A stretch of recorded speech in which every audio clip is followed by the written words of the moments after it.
આજે આપણે મસાલા બાટી બનાવવાના છીએ। મસાલા બાટી નાના મોટા સૌને પસંદ આવે છે અને ટેસ્ટમાં પણ ખૂબ જ સરસ લાગે છે। તમે બાળકોને લંચ બોક્સમાં પણ આપી શકો છો। તો ચાલો કેવી રીતે બનાવવી એ જોઈ લઈએ। એના માટે 1 કપ ઘઉંનો ભાખરીનો લોટ લીધો છે। જો ભાખરીનો લોટ તમારો વધારે કરકરો હોય તો તમે અડધો રોટલીનો અને અડધો ભાખરીનો લઈ શકો છો।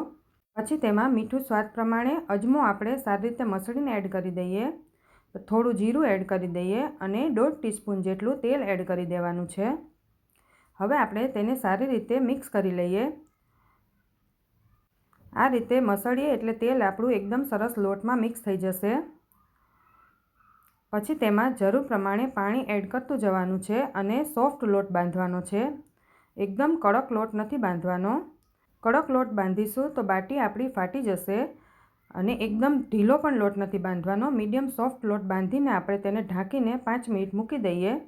ત્યાં સુધીમાં મસાલો તૈયાર કરી લઈએ। તો 1 ખાંડીમાં સૂકા ધાણા, 1 લાલ મરચું, થોડું જીરું, થોડી વરિયાળી અને થોડા મરી આખા એડ કરીને તેને ખાંડી દેવાના છે। અધકચરા જ ખાંડવાના છે। પછી આપણે એક પેનમાં 1 ચમચી જેટલું તેલ લેવાનું છે। મીઠો લીમડો એડ કરી દઈએ। મીઠા લીમડાને એકદમ ઝીણો કટ કરીને એડ કરવાનો છે। પછી આપણે જે મસાલો ખાંડીને રાખ્યો હતો એ એડ કરી દઈએ અને 1 ચમચી જેટલા આદુ મરચાં એડ કરી દેવાના છે। આદુ મરચાં તમે તમારા ટેસ્ટ પ્રમાણે વધારે ઓછા એડ કરી શકો છો। પછી 1 મિનિટ જેવું સાંતળી લઈએ અને 1/4 ટીસ્પૂન જેટલી હળદર એડ કરી દેવાની છે। પછી આપણે 2 બાફેલા બટેકા એડ કરવાના છે અને 3 થી 4 ચમચી જેટલા વટાણાને ખુલ્લા બાફી લીધા હતા એ પણ એડ કરી દઈએ। હવે સારી રીતે મિક્સ કરી લેવાનું છે। પછી આપણે તેને પોટેટો મેશરથી મેશ કરી લઈએ એટલે આપણું સ્ટફિંગ એકદમ સરસ તૈયાર થઈ જાય। આ રીતે બધું મેશ થઈ જાય પછી આપણે તેમાં મીઠું સ્વાદ પ્રમાણે એડ કરવાનું છે। મેં અહીંયા 1 ચમચી જેટલું એડ કર્યું છે। 1 ચમચી આમચૂર પાવડર અને અડધી ચમચી જેટલો ગરમ મસાલો એડ કરવાનો છે। તમે આમચૂર પાવડરની જગ્યાએ અડધો લીંબુનો રસ પણ એડ કરી શકો છો, પણ આમચૂર પાવડરથી ટેસ્ટ એકદમ સરસ આવે છે। હવે બધો મસાલો સારી રીતે મિક્સ કરી લઈએ। મિક્સ થઈ ગયા પછી છેલ્લે લીલા ધાણા એડ કરીને સારી રીતે મિક્સ કરી લેવાનું છે। તો સ્ટફિંગ પણ આપણું તૈયાર થઈ ગયું છે અને આપણે તેને ઠંડુ થવા દઈએ।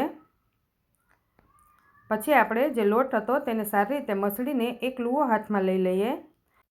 આ રીતે તેને હાથેથી પ્રેસ કરતા જઈએ અને આપણે જે કચોરી બનાવતા હોય એ રીતે પહેલાં શેપ આપી દઈએ। તમારે બાટી કેવડી બનાવવી છે એ પ્રમાણે હાથમાં લુઓ લેવાનો। પછી તેમાં 1 ચમચી જેટલું સ્ટફિંગ ભરી દેવાનું અને સ્ટફિંગ ભર્યા પછી આપણે જે કચોરી બનાવતા હોય અને એને કેવી રીતે પેક કરીએ એ રીતે બધી સાઈડથી પેક કરી દેવાનું છે।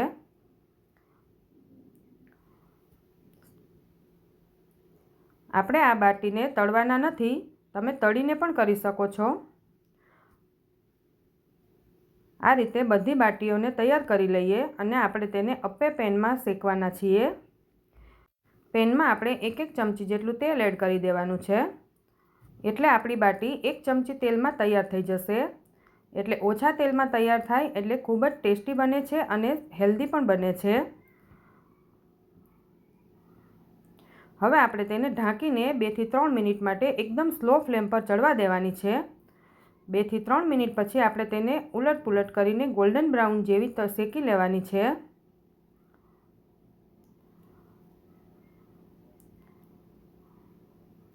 જો બાટીને તમારે તળવી હોય તો તમે તળી પણ શકો છો। આ રીતે આપણે 5 થી 7 મિનિટમાં જ બાટી આપણી તૈયાર થઈ જાય છે અને એકદમ સરસ ગોલ્ડન બ્રાઉનની થઈ ગઈ છે। તો આપણે હવે તેને કાઢી લઈએ। ઉપરથી એકદમ સરસ ક્રિસ્પી બની છે અને અંદરથી એકદમ સોફ્ટ બની છે। એક બાટી આપણે ખોલીને પણ જોઈ લઈએ તો બાટી આપણી અંદરથી પણ ખૂબ જ સરસ શેકાઈ ગઈ છે। તો તૈયાર છે આપણી મસાલા બાટી। આ બાટી સાથે તમે ગ્રીન ચટણી અથવા સોસ લઈ શકો છો, પણ તમે એમનેમ ખાશો તો પણ ખૂબ જ ટેસ્ટી લાગશે। આ બાટી તમે નાસ્તામાં પણ ખાઈ શકો છો અને બાળકોને લંચ બોક્સમાં પણ આપી શકો છો। તમે પણ એકવાર ઘરે જરૂરથી ટ્રાય કરજો અને સબસ્ક્રાઈબ કરવાનું ન ભૂલતા.